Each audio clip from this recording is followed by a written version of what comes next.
Just like yesterday, we just said Happy Independence and Happy New Month. And today already is the second Friday in the month of October. October is running, like really running. I'll can't wait. The entire year. I don't know if everybody shares that same idea, but the year is running. Are you serious? Well, I'm glad it's actually going down fast because I can't wait for December. That's where all the December. I know what he's talking about. Then in January, our eyes will not be clear like this. It's my monster. Yeah. But it's good to be back on your airwaves, guys. Welcome to Fees Unbutted, brought to you by our friend and personal. The gang is here. ABA Kings in the building. Medici as always. Gabby right here. We have a whole lot to talk about. In fact, I'm about gisting and information that we're giving you today. All you have to do is stick to your, you know what I'm saying? Don't touch that. If you touch it, just increase the volume. We'll be right back after the show break. Don't move a muscle. That's right. I used to care for the world's opinion. Next. I used to fear their rejection. I used to beg for validation. And I used to wait to be seen. But the fire that burned in me was hotter. And the passion that lived in me had a voice of its own. So I stopped waiting and started to act. I stopped fearing and started to live. And when they thought I'd fail, I stepped into my power. Because my time is now. Amstel Malta, be your best. Fuse Unbutted. The first thing we're going to be talking about is a very sad story, very sad stuff. Rico Suave, Big Brother, ex-Big Brother housemate, reality TV star, actor, model. Influencer, musician, passed away just yesterday. It was really sad. He was involved in a very fatal car accident and he was on life support. We could not evidently see any physical bleeding or external injury, but apparently with what we hear, he probably must have had something on the internal side. Internal bleeding. I saw the vehicle. What? I saw the vehicle. Nah. It was a total bad, man. I feel like this is very, very sad because everybody who knows Rico, from the time that we watched him in season 3, Double Wahala 2018, he was one of, a lot of people's favorite housemates. He was the happy-go-lucky guy. He was the guy that was always smiling. He was on everybody's good side, literally. And to hear this kind of thing right now is really sad. Really I hear that he's an only child. I hear that he was just 29. Wow. So I mean, this is this really hit me.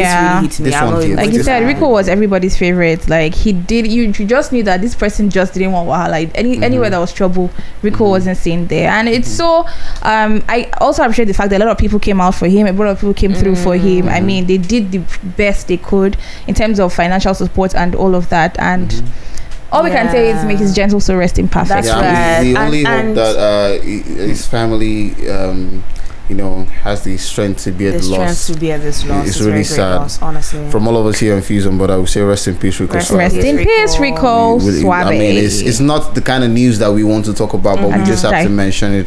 So I would like to move on to a not so pleasant story again, but this is a different dimension. So earlier this week, Peruzzi put out a Q&A on one of his social media platforms, Snapchat in particular, and an international student who happens to be who is schooling in Morocco. It's the location from you. It's the location, Morocco. An international student outside Nigeria who is schooling on government scholarship. Okay. And was promised accommodation allowance, feeding allowance, and every other thing. But apparently, this person is stranded because the government didn't fulfill its the government promise. Is not fulfilling their promises to this person, and I'm sure it would not be one person that's going through this, but this person just highlighted that this is what is going on. I'd like to hear what Peruzzi responded to Peruzzi, and Peruzzi said I'm going to send you money, but the money I'm going to send you is for flights to come back to Nigeria, and so that when you come back, I'm giving you 5 strokes. Then Peruzzi said, why will you trust the government? This government, you trust the government. In fact, 8 strokes. this is very funny. Feruzi is I don't know that response. I don't really understand you, Feruzi. I mean, what's that all about? You could have just and as much as it's funny, seriously, guys, it's actually not funny. I mean, I don't know why. I don't want to call it. It's not desperation. A lot of people just want better lives for themselves, especially in terms of education. So I feel like before you just accept things, like you need to find out. Like research. Has it been done for other people? Have people benefited from all this? Did it don't go just well? rush at the Was offer. it a seamless journey to a country that you don't know anything about? Morocco. So we had a while back. We also had cases where some people were beneficiaries of some of these scholarships. There's one, I don't want to mention the particular name. They were stranded in I think this was US. Wow.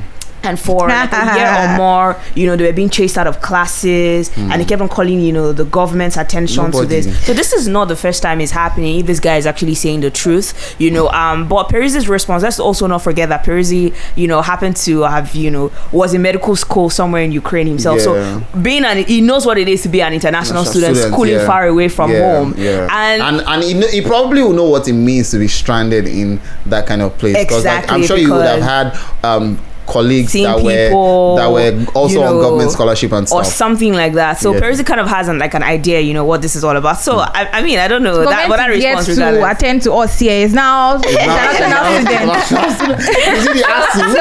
But I mean, we hear that ASU might be calling up the strike. That's what we heard. We're hopeful and we're positive about this. I mean, looking at it right now, it's like 270 something days, bro. That's it. Obviously, Peruzzi is not interested in helping this guy, so I do hope that the guy finds the help that he needs. He's not lying. He might.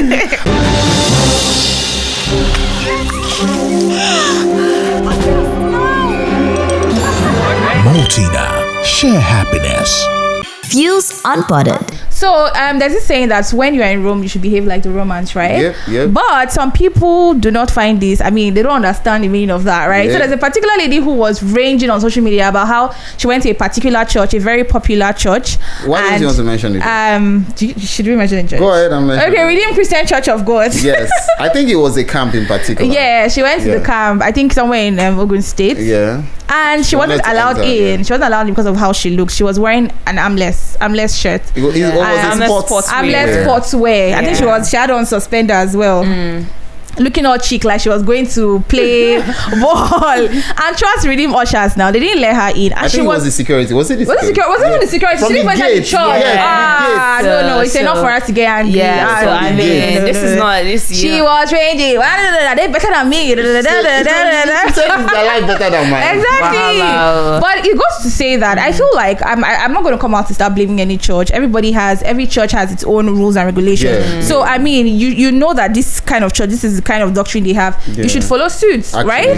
I mean, as much as we shouldn't condemn anybody. Everybody's a sinner. God sat down, Jesus Christ sat down with what are those people again? So I think there's I just have a slightly different opinion to this, because one of the reasons why they would make such rules mandatory is because they don't want someone to be tempted and be a distraction to other people person. So they feel like those kind of outfits would be somewhat distracting and have this sexual appeal. But now here's where I feel like you can cut people some slack. If you look at what that lady was actually putting on, it wasn't bad. It wasn't actually that bad. It actually wasn't bad. No, it wasn't bad. There was nothing being exposed. It was like a basketball everything was jersey, covered actually, and it was well covered. I mean, it was just armless, and they still did not allow her to even go through the gate. So I need to say this at this point, right? There's a law that people are trying to enforce. Then there's also some people who take it the extra mile. They don't really understand what's going on. It's just like how we have police officers. Some police officers don't know what it means to actually fight crime. They just see like a guy who's just looking good, flashy. And they're like, so some people are involved in enforcing particular laws, but sometimes they don't even have understanding. They don't understand why those laws were put in place. So it now reflects badly on the people at the top. Meanwhile, the people at the bottom may not fully understand how it's like the security official could have seen and say, oh, you go, but maybe he just doesn't understand why, or so I mean, they could have just given a warning. Exactly, especially if it was her first time. Especially if it was her first time. Sorry, we don't allow this. But then again, we don't know our manner of approach to the security members that they had to like turn her back. But I mean, she also complained that they were really hostile. But to every side, to every story, there are two sides. Yeah, exactly. There's your side, the other person's side, and there's the truth side. That's right. We'll be right back after the short break, guys. Stay with us. Don't move a muscle.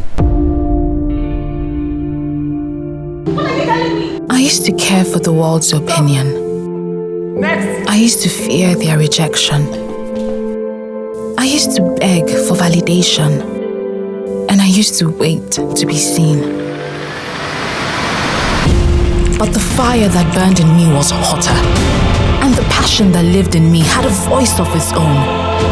So I stopped waiting and started to act. I stopped fearing and started to live. And when they thought I'd fail, I stepped into my power. Because my time is now. Amstel Malta, be your best.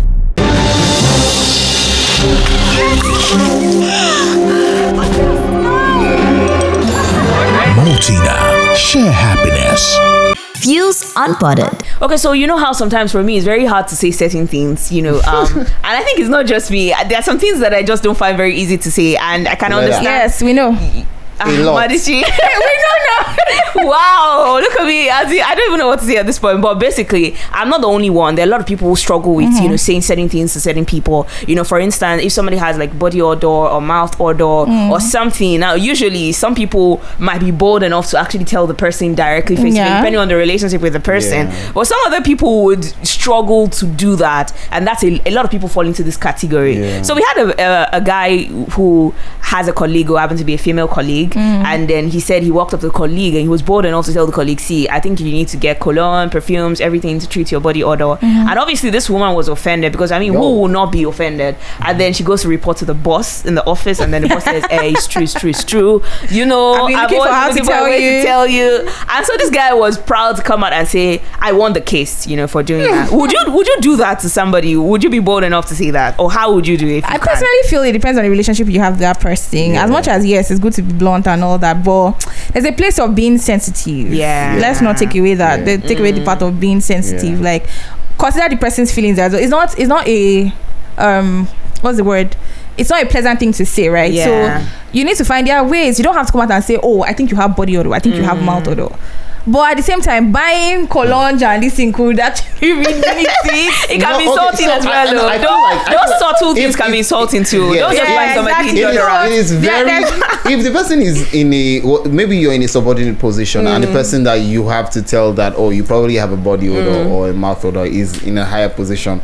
Do you get me? That would be a very difficult situation. But I feel even like if you're peers, the way I could do it, if I was in that situation, I would buy you, if I could afford it, I'll buy you a body spray or a cologne. Hold on. You're going to be passing a message, Abby, and it can be offensive. Yes, I do not mind. I do not mind. I'm going to buy you the body spray and put an sticky note to it. Trust me, you need this. No, that's savage. That's wrong. That's savage. That's very wrong, Abby. I'm sorry. What do you want me to say? You can walk up to the person and say, I just feel like, sometimes there's a way to always put everything. And I think I can, even though I struggle sometimes with these things, I feel like when it comes to communicating some of these things, I do a good job. Okay, we want to know how you guys would tell someone that has a body odor or a mouth odor politely. All right, we want to know your strategy or your method. All right, all you have to do is hit us up on YouTube, The Fuse on YouTube, subscribe, and hit us up on the comment section. Let us know how are you going to tell someone that you have a body odor or a mouth odor. And you can also hit us up on Instagram, Fuse Local on Instagram, FUZELOCAL. Hey guys, this is where we have to draw the curtain. Hit me up on Instagram and Twitter at AB_AKYNZ. I'm on all social media platforms at _Medici. You'll find me on Instagram at Gabby.Gabby. Do well to follow, guys. We wish you guys a lovely weekend. Stay safe. Stay in peace. From all of us here in the studio, stay fused. Upfront and personal, world-class business, world-class consultants.